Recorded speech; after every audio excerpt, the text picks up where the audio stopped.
It began like any other morning in our quiet little apartment in Lagos. The aroma of coffee filled the air, sunlight streamed through the curtains, and the faint sound of gospel music drifted from the neighbor's flat upstairs. My wife, Zainab, stood in front of the mirror, buttoning her blouse. Her perfume lingered, light, floral, familiar. I watched her from the bed, smiling. She looked beautiful, the same way she did when I first met her 5 years ago at a friend's wedding. We had been married for 3 years now. Things weren't perfect, no marriage ever is, but I believed we were happy. We laughed often. We prayed together. We dreamed of having children soon. Then that morning something small changed everything. As she reached for her handbag, a small foil pack slipped from it and fell to the tiled floor. I bent down to pick it up, still smiling, until I saw what it was. A condom. Not one but two. My smile froze. My heart began to thud against my chest. "Zainab," I said softly, holding them up, "what's this doing in your bag?" She looked at me just for a moment, her face unreadable. Then she laughed a bit too quickly. "All those? I got them from the clinic near my office yesterday. They were giving them out for free. I thought I'd keep them. You never know." I frowned. "Never know what?" She leaned over, kissed my cheek lightly and said, "In case we ever need them," before walking out the door. Her voice was light. But her eyes, for that split second before she smiled, had looked sad. A week later, I noticed her stopping by the pharmacy on our street before heading to work. She came out each time holding a small brown paper bag. I told myself it was vitamins. Maybe paracetamol. Maybe something from her doctor. But a strange, heavy feeling started to grow in my chest. Then it happened again the following Thursday. And the Monday after that. Every time the same routine. Stop at the pharmacy. Buy something small. Hide it carefully in her bag. At first, I wanted to believe she was buying them for us. Maybe preparing for when we were ready to be intimate again. But that thought didn't hold up. We hadn't touched each other in nearly a month. Every night, she came home exhausted.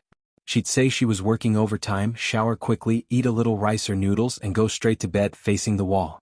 One Saturday afternoon, my friend Tun came to visit. We were watching football when he suddenly frowned, pointing at something behind the flower vase on the TV stand. "Guy," he said, "you guys use these?" I turned. It was another box of condoms. No. Unopened. I swallowed hard. "Zainab bought them." Tun gave me a long look. "She bought them? For you?" I didn't answer. That question haunted me all night. The next morning, I woke up before her and decided to follow. I didn't want to believe anything bad, but I couldn't rest until I knew. I waited at the corner of the street after she left, then trailed behind her quietly, keeping a few steps back. She stopped at the pharmacy like always, came out with the same brown bag and continued walking. But instead of heading toward her office, she crossed the road and walked into a hotel. My heart dropped. I froze by the roadside, my palms sweating, eyes wide. For a moment, the world went silent. No cars, no people, no wind, just the echo of that hotel sign flashing above her head. The Pearl Suites. I waited outside for nearly an hour. Every minute felt like a lifetime. When she finally came out, she was laughing. A man walked beside her, tall, well-dressed, with a ring on his finger. I knew him. Her boss. Mr. Bello. I had met him once at her company's dinner. A charming man with too many compliments for my wife and too much confidence in his smile. As they walked toward the parking lot, his hand brushed hers. She didn't pull away. My world collapsed in that moment. I didn't confront her that night. When she came home, she smiled like nothing had happened. Kissed me. Asked about my day. Told me she had a long day at the office. I just stared at her. Her eyes looked tired.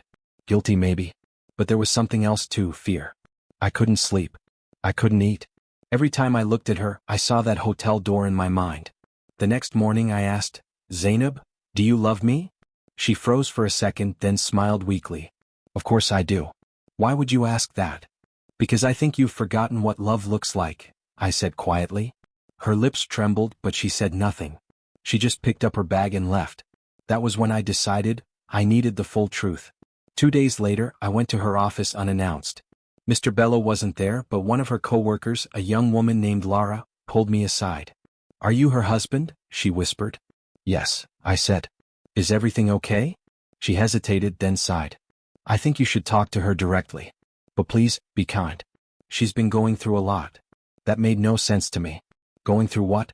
When Zainab came home that night, I was waiting for her. She walked in, her shoulders slumped, eyes red. Before I could speak, she said softly, "I know you followed me. My heart stopped. She put down her bag and sat on the edge of the bed, staring at the floor. I was going to tell you. I just didn't know how. Tell me what? I whispered. She looked up at me, and her eyes were filled with tears. It's not what you think, Sulaiman. I clenched my fist. You go to a hotel every week with your boss.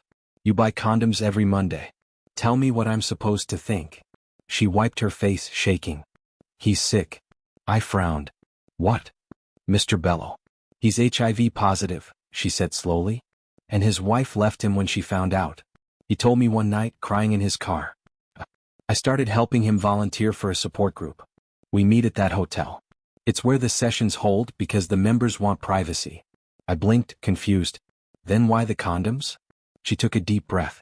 Because I help distribute them. I pick them up from the pharmacy every week before the sessions. We hand them out to people. Couples who are struggling, people afraid of getting tested, those who are positive but trying to stay safe. I didn't tell you because I was afraid you'd think the worst. I stood there numb. She continued, voice breaking. I never cheated on you, Sulaiman. I was just trying to help people who feel forgotten. I sat down beside her. The brown pharmacy bags. The hotel. The laughter. It all suddenly made sense. She reached into her bag and pulled out a stack of pamphlets, each with the logo of a small NGO called Hope Haven Initiative, and photos of community outreach programs. My chest tightened. All that pain. All that doubt. All that anger, for nothing. That night, I held her hand for a long time. She cried quietly into my chest. We didn't speak much. We didn't need to. Weeks later, she invited me to one of the sessions.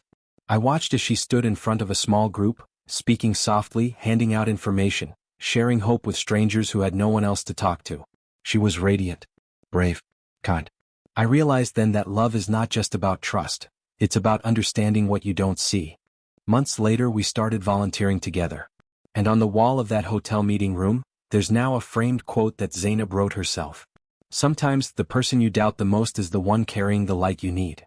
And every time I walk past that hotel, I no longer feel anger. Just gratitude, for a woman who taught me that even the strangest secrets can come from the purest hearts. And that brings us to the end of our story. If you enjoyed it, don't forget to like, subscribe to the channel and turn on the notification bell. Thank you for watching.